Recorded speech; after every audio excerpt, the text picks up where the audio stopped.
Hello kids, आज हम draw कर रहे हैं एक बेबी डक। इसके लिए सबसे पहले इसके हैंड बना लेते हैं।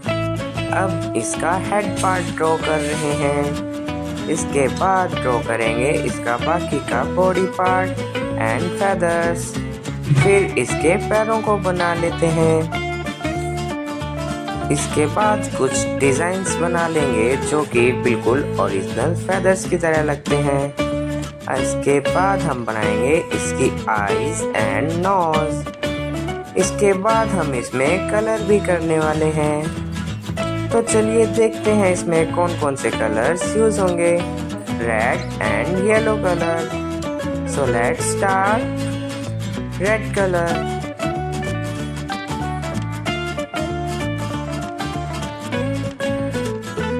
last is yellow color.